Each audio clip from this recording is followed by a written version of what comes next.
3, 2, 1 start.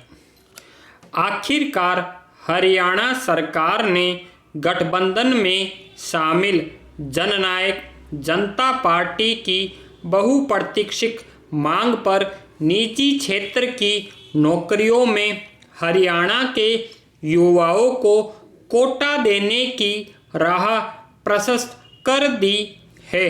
राज्य के युवाओं को प्राइवेट क्षेत्र की नौकरियों में 75% आरक्षण का वादा करने वाला स्थानीय उम्मीदवारों के हरियाणा राज्य रोजगार विधेयक 2020 को बृहस्पतिवार को विधानसभा में मंजूरी दे दी गई।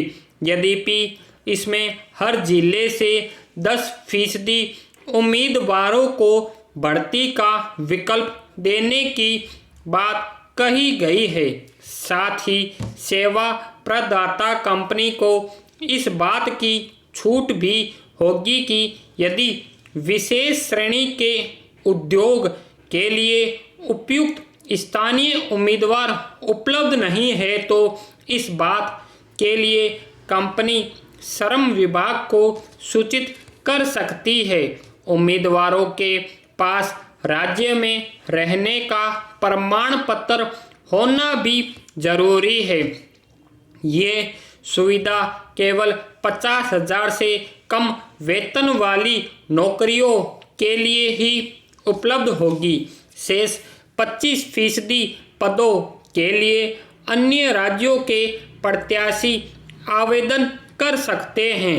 निसंदेह यह जजपा का राजनीतिक एजेंडा था और चुनाव के दौरान हरियाणा के लाखों युवाओं को रोजगार देने का वादा किया था, जिसके लिए पार्टी अपनी पीठ ठोक भी रही है। मगर इस प्रावधान से कई किंतु परंतु भी जुड़े हैं। जानकार बता रहे हैं कि हरियाणा के स्थानीय उम्मीदवारों को नौकरियों में वरीयता प्रदान करने की व्यवस्था से संविधान के कई प्रावधानों का उल्लंघन भी हो सकता है, जो कानून के समक्ष समानता से जुड़ा है। साथ ही किसी भी पेशे से जुड़ने व व्यवसाय करने के अधिकारों को सुरक्षा प्रदान करने वाले प्रावधान का भी सवाल है, जिसके लिए राज्य सरकार को इस विधेयक को राष्ट्रपति के पास भेजना होगा। बहरहाल स्थानीय उम्मीदवारों के हरियाणा राज्य रोजगार विधेयक ने राज्य के बेरोजगार युवाओं में नई उम्मीद तो जगाई है। खासकर कोरोना काल में बेरोजगारी की दर में आई अप्रत्याशित तेजी के दौर में दरअसल प्रस्तावित कानून का मकसद राज्य में स्थित निजी कंपनियों, न्यासों तथा फर्मों में 75% रोजगार देने का प्रावधान है। उल्लंघन करने पर आर्थिक जुर्माना और सब्सिडी खत्म करने की व्यवस्था भी है। साथ ही विशेष किस्म के रोजगारों के लिए प्रशिक्षित करने की भी व्यवस्था की गई है।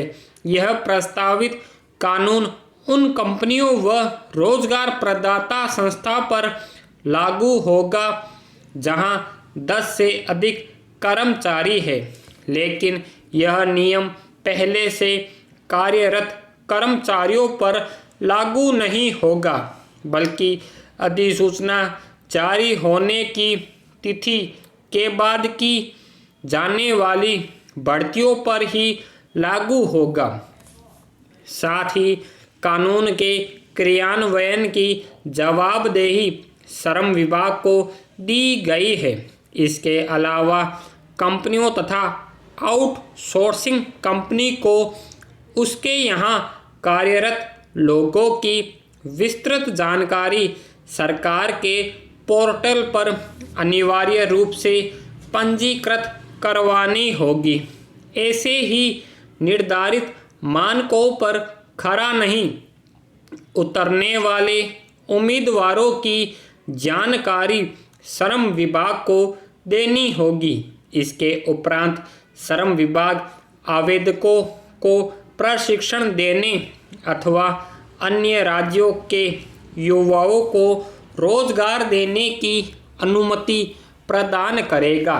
सरकार की सोच है कि सख्त कानून से राज्य के युवाओं के रोजगार के अवसरों में विस्तार होगा। इसके साथ ही नौकरी प्रदान करने वाली संस्था को प्रत्येक तिमाही में कर्मचारियों की नफरी संबंधित पोर्टल पर दर्ज करवानी होगी।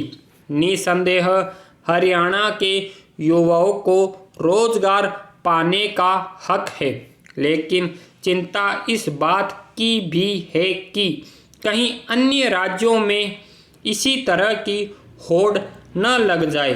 यदि सभी राज्यों में राजनीतिक दल अपने एजेंडे को पूरा करने की प्रतिस्पर्धा में शामिल होंगे तो देश के संघीय ढांचे से जुड़े प्रश्न सामने आएंगे।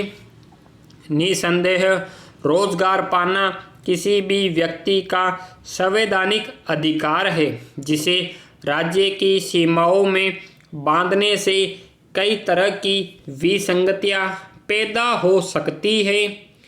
निजी क्षेत्र के उद्यमी रोजगार के क्षेत्र में अपनी ज़रूरतों और प्रतिस्पर्धा में योग्य प्रत्याशियों की तलाश के लिए अन्य विकल्पों का चयन कर सकते हैं। निसंदेह स्पर्धा और स्वतंत्र प्रतियोगिता प्रतिभाओं के लिए नए अवसर सृजित करती है। इसके अलावा सरकार को पहले रिक्त पड़े सरकारी पदों को भरने को प्राथमिकता देनी होगी। स्टॉप।